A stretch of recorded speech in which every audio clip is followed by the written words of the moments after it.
Samantala kahit po walang direktang bantang natatanggap ang mga otoridad, bantay sarado po ang Sinulog Grand Parade.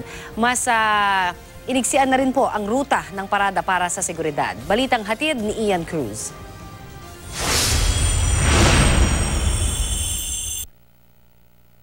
Kitang-kita sa videong ito nakuha sa chopper ang dami ng tao sa kasagsagan ng Grand Parade ng Sinulog Festival.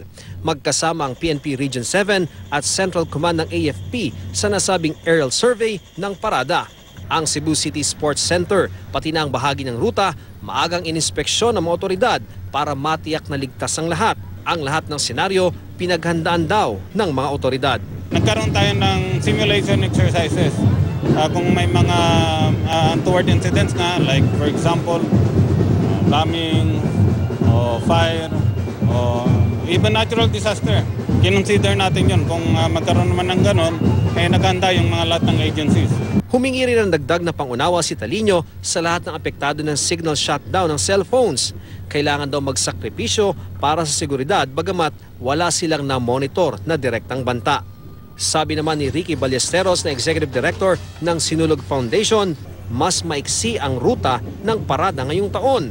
Nasa 23 ang kalahok sa street dancing, mas kaunti sa 33 noong nakarang taon.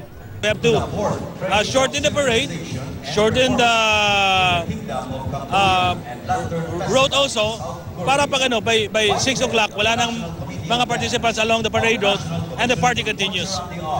Ian Cruz, GMA News.